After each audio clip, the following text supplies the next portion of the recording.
हम जॉब कर रहे हैं, जॉब के साथ तैयारी कैसे करें और सिलेक्शन उसमें हो पाता है या नहीं हो पाता है। जॉब के साथ तैयारी करना चाहते हैं वो भी, ये तो मस्ट उनके लिए जरूरी रहने वाला है, क्योंकि ये 3 साल से जॉब कर रहे हैं, साथ ही साथ तैयारी भी कर रहे हैं। लास्टली इनका सिलेक्शन हो गया है एसएससी में, बीआरओ में।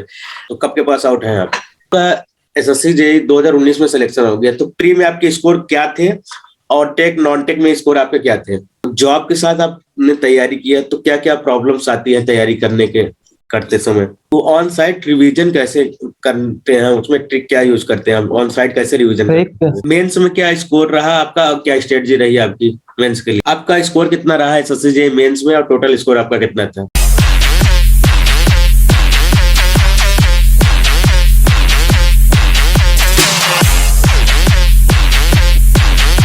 हाय guys, welcome to my YouTube channel engineering गौता ऑफिशियल यूट्यूब चैनल पे आपका स्वागत है। बहुत से स्टूडेंट ये पूछते थे, सर हम जॉब कर रहे हैं, जॉब के साथ तैयारी कैसे करें और सिलेक्शन उसमें हो पाता है या नहीं हो पाता है?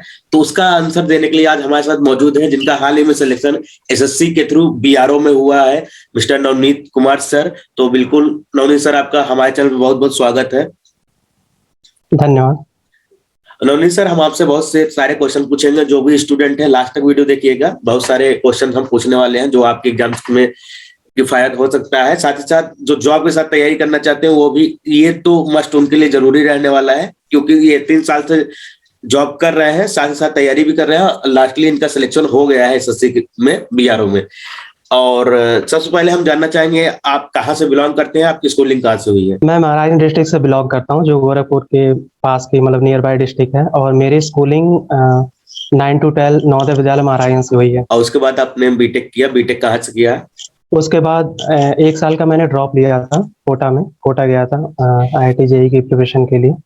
तो उसके बाद मैंने डायरेक्ट मतलब यहाँ ग्रेटर नोएडा में यूपीटीयू के थ्रू दिया था, तो काउंसलिंग के थ्रू कॉलेज मिला, जीएल बजाज। तो कब के पास आउट हैं आप? 217 पास आउट, 13 से 17 तक। तो यानी कि एसएससी आपका तीसरा अटेम्प्ट होगा? हाँ, ये तीसरा अटेम्प्ट था 2019 का। क्या एक्सपीरियंस रहा 2017-2018 के एसएससी में आपको? फर्स्टली तो प्री का जो सिलेबस है काफी वास्ट ही है, और उसको समझना पड़ता है कि कौन कौन से स्कोरिंग पॉइंट हैं, कौन कौन से स्कोरिंग सब्जेक्ट हैं, उस पर कमांड चाहिए। और अगर प्री एसएससी का निकालना तो आपको जो दोनों पोर्शन है, tech as well as non tech, दोनों पे कमांड होना ही होना चाहिए। कई बच्चों का क्या होता है कि टेक्निकल पे कमांड होता है, नॉन टेक का नहीं होता है लगभग। तो आप उसको मतलब एसएससी ऐसा डिमांड कर रही है कि आप किसी पोर्शन को स्किप नहीं कर सकते। अगर रीजनिंग ही है, जैसे मेरा हमेशा रीजनिंग वीक ही रहा है, तो मैंने ये सोचा कि आप उसको जीरो नहीं ले सकते, आपको कुछ ना कुछ करना ही है, उसमें स्कोर करना ही करना है। जो वहां से आपका जो नंबर कट रहा है, आप किसी और पोर्शन में बढ़ाने की कोशिश कीजिए। हम लोग के लिए जीएस जो है वो लगभग मतलब उतना मतलब ज्यादा से ज्यादा आदमी क्या कर सकता है, 30 तक ला सकता है, 32 ऐसे कुछ, फुल तो स्कोर कर नहीं सकता। तो आप देखिए कि आपका स्कोरिंग, आपका जो प्लस पॉइंट है आपका टेक्निकल ही है, तो टेक्निकल में ज्यादा से ज्यादा स्कोर करिए। और इजी है स्कोर करना, 70+, 72 तक ले जाना नंबर इजी है, अगर जो उनका सिलेबस है। और मैंने तो कोई मतलब खासकर प्री के लिए मैंने जो बुक्स जस्ट प्रीवियस मैंने लगाया है, आईएएस मास्टर पब्लिकेशन का एसएससी जेईई, बस यही किया है। और कोई मतलब टेस्ट सीरीज वगैरह तो उतना मुझे टाइम मिला नहीं, क्योंकि जॉब में था। तो प्रीवियस मेरे लिए सफिशिएंट था, बाकी मेरे नोट्स। ये आप ये बताइए, जैसे कि आपका एसएससी जेईई 2019 में सिलेक्शन हो गया, तो प्री में आपके स्कोर क्या थे और टेक नॉन टेक में स्कोर आपके क्या थे? प्री में मेरा स्कोर था 68 या 69 के राउंड था। बाकी नियर अबाउट 23-24 ऐसे कुछ होंगे, एंड जीएस पोर्शन में, और अराउंड 35-36 ऐसे कुछ होंगे शायद रीजनिंग में। तो जॉब के साथ आपने तैयारी किया तो क्या क्या प्रॉब्लम्स आती है तैयारी करते समय? जॉब्स में अगर फ्रेशर हैं तो वहाँ पे तो काफी वर्कलोड रहता है, साइट के काम में कुछ भी मतलब कि जाने का टाइम तो होता है, आने का कोई टाइम तो होता नहीं है।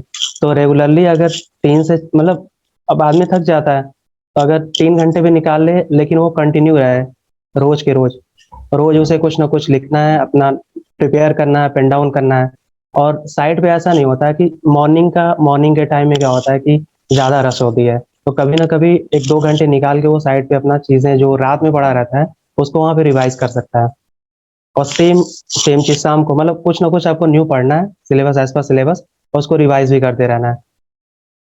और जब एग्ज़ाम आता है तो अगर आपको लीव पॉसिबल है, चाहे 1 हफ्ते की या फिर 6-7 दिन की अगर लीव मिल जाती है, तो आप बस आपको रिवाइज़ करने के लिए रेडी होना रहेगा।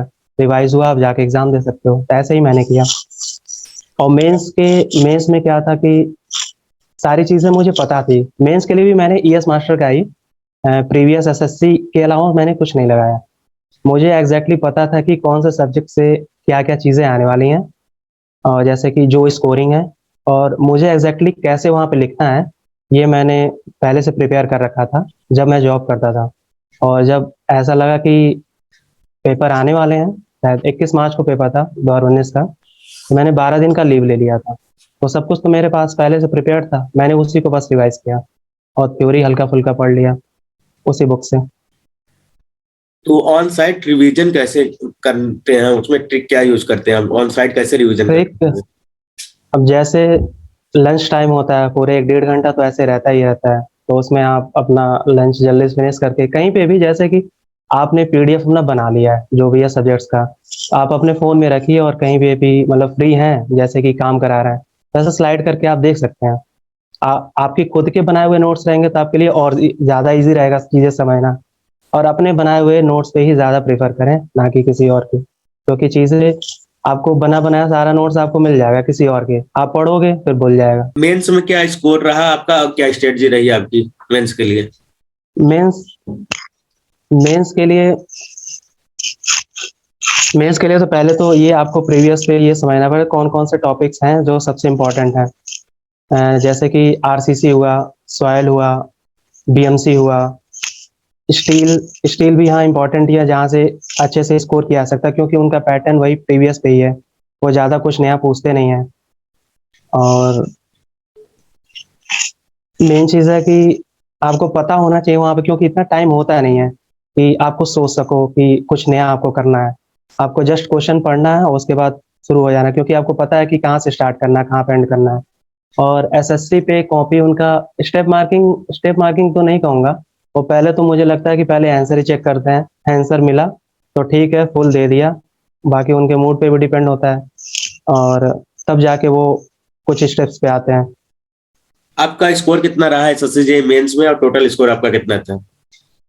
टोटल स्कोर मेरा 343 हुआ यूआर में, और 120 था, 125 था हमारा प्री में, और मेंस में 218 था। तो कैसा फील हो रहा है, प्राइवेट के साथ साथ आपको गवर्नमेंट जॉब भी मिल गई? एक अचीवमेंट तो है, बाकी मैंने कई मतलब कि टाइम मैनेजमेंट करना, वो वही सबसे मेरे लिए ज़्यादा इम्पोर्टेंट था।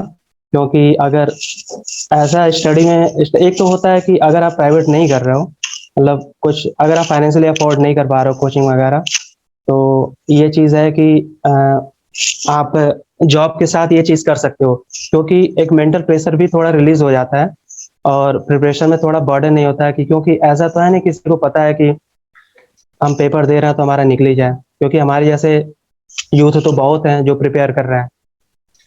तो सबसे बड़ा चीज़ है कि अपने आप को स्टेबल रखना, और कंटिन्यूटी यही की है, और प्रैक्टिस।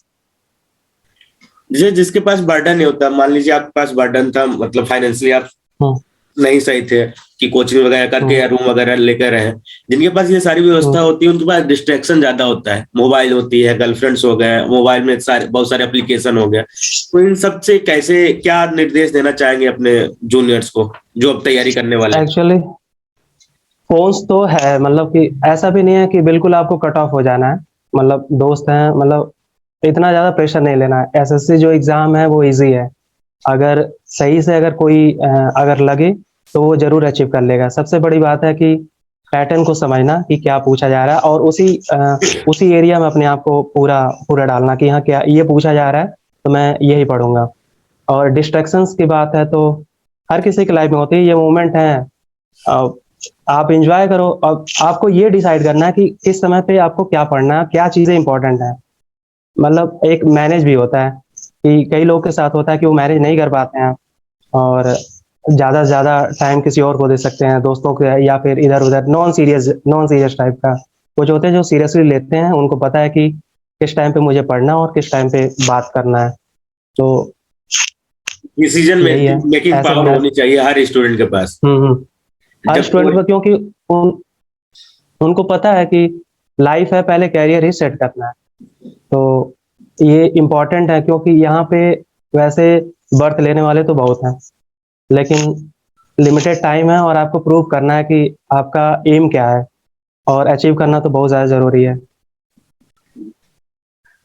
तो जैसे कभी कभी आप जैसे जॉब कर रहे हैं, मैं भी जॉब कर रहा हूँ, तो पता है कभी कभी हाँ। दिमाग थक जाता है, तो उस समय क्या मन में लाना चाहिए कि हाँ मुझे पढ़ना है, इस चीज को लेकर क्या थॉट आप लाते थे? क्योंकि डेली पढ़ाई कर पाना जॉब के साथ ये तो बहुत कम पॉसिबल हो पाता है।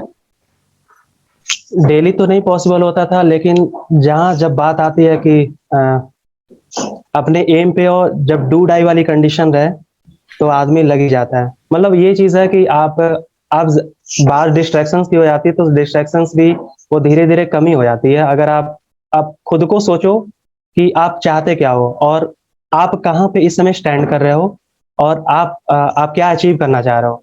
तो वो जो गैप है ना, वो आप ही कर सकते हो, कोई और आके उसको मतलब कि ज़ीरो नहीं कर सकता है। तो इसके लिए आपको लगना ही पड़ेगा, और अचीव अगर आपको करना है तो ये जर्नी भी आपकी है। बाकी तो बाहर से आपको सेल्फ मोटिवेट कर सकते हैं, लेकिन वो मोटिवेशन तब तक काम नहीं आएगा जब तक आप खुद सेल्फ इंस्पायर नहीं होंगे। आपको लगना पड़ेगा किताबों के साथ। एक्चुअली मैंने जो सीखा है इस जर्नी में कि एग्जाम निकालना जो है वो क्या है कि आपको अपने दिमाग को थोड़ा बहुत नैरो करना पड़ेगा। जैसे बिजनेस है, आपको ब्रॉड करना पड़ेगा। एग्जाम्स हैं, एक पर्टिकुलर चीजें हैं कि हाँ ये आपको पढ़ना ही पढ़ना है, आपको भले पसंद आ रही है नहीं आ रही है, लेकिन आप अपने दिमाग को नैरो करिए और वो सारी चीज़ों को कवर अप करिए, और जैसे वो सारी चीज़ें कवर अप हो जाएंगी, आपका एग्जाम निकल जाएगा। पढ़ने के लिए कुछ बच्चे मोटिवेशन मांगते हैं, जैसे मेरा ही चैनल है। हम्म। बहुत हम्म। से स्टूडेंट फॉलो करते हैं, जब उन्हें पढ़ाई से मन भागने लगता है या कुछ भी होता है, दिमाग खराब होता है, तो मेरा चैनल ओपन करके देख लेते हैं। बहुत से कॉल्स वगैरह आते हम्म। रहते हैं। तो क्या मोटिवेशन लाइन रहेगी आपकी तरफ से बच्चों के लिए कि वो पढ़ाई में मन लगना स्टार्ट हो जाए उस तुरंत? मोटिवेशन के लिए सबसे बड़ी चीज, जैसा मैंने अभी थोड़ी देर पहले बताया था कि सेल्फ इंस्पायर आदमी डिमोटिवेट होता है, लेकिन उससे मतलब अपने आप को भागना नहीं है, या फिर डिमोटिवेट नहीं होना है। और बहुत सारे ऐसे चैनल्स हैं यूट्यूब पे, आप कुछ अच्छा सुन सकते हो। मतलब उस समय में जब एनर्जी लो होने लगती है तो बहुत सारे ख्यालात आने लगते हैं, या फिर ऐसा भी स्टेज आता है कि आदमी ये सोचे कि अ, अब हमसे नहीं हो सकता। तो शायद वो वही वही टाइम होता है जहाँ पे आपको एक स्टेप और आगे बढ़ने की जरूरत होती है। यही एक और पॉइंट होता है, कुछ। जैसे आप जॉब कर रहे हम्म। हैं, तो जॉब हम्म। करते समय मान लीजिए आज ऑफिस में कुछ, आपका तो साइट का काम है, हमारा ऑफिस का काम रहता है। तो हम्म। जैसे ऑफिस में गए तो किसी से कुछ बहस हो गई, या मान लीजिए आज वर्क ठीक नहीं हुआ, तो फिर शाम को आके पढ़ाई नहीं हो पाती। तो उस समय वन हम्म। स्टेप होता है आगे बढ़ने का। तो सबसे जरूरी बात ये होती है, बहुत से स्टूडेंट जो जॉब कर रहे हैं वो ध्यान रखें, जब भी मूड खराब हो तो बैठे आराम से सोचे और उसके बाद कहें मुझे पढ़ना है। बस इतना ही कहना है, आपको पढ़ना है, जो एनर्जी जनरेट होगी वो पूरी 3 घंटे 4 घंटे तक लगा देगी। एक चीज और है। और जॉब के साथ ये भी है कि जो बच्चे फुल टाइम लगे रहते हैं, तो हमें लगता है कि मतलब कि अगर वो लगे हैं बिल्कुल अपने टाइम टेबल के हिसाब से लगे हैं तो ठीक है, वरना बहुत सारा टाइम उसमें किल हो जाता है। और इन केस ऐसे मेरे दिमाग में ये रहता था जब मैं साइड पे था, कि शायद अभी पैरेलल में बहुत सारे ऐसे बच्चे होंगे जो पढ़ रहे होंगे, और उसमें मैं काम किया करता था। तो जब मैं रूम पे आता था तो मेरे मेरे दिमाग में ये मेकअप पहले से रहता था, नहीं मुझे वो टाइम है जो 3 साढ़े 3 घंटे हैं, मुझे वो अपने स्टडी में लगाना ही लगाना है। तो ये चीज़ मुझे बड़ी मोटिवेटेड करती थी, चलिए, क्योंकि आपके मेरे पास साथ लिमिटेड एक टाइम है पूरा और सेशन मुझे किया कंटिन्यू जाएगा रखना है। अभी। हम्म। इस सेशन में नवनीत जी आपके साथ पूरा एक सेशन रखेंगे हम्म। हम, जो कि जॉब कर रहे हैं हम्म। स्टूडेंट, उनके साथ पूरा सेशन रहेगा। काफी जो बच्चे हैं, काफी सारे कॉल्स वगैरह आते रहते हैं, क्योंकि साइट का काम, हमने साइट का काम बहुत कम किया है, तो उतना हमें हम्म। एक्सपीरियंस नहीं, ऑफिस का काम ज्यादा था हमारे पास।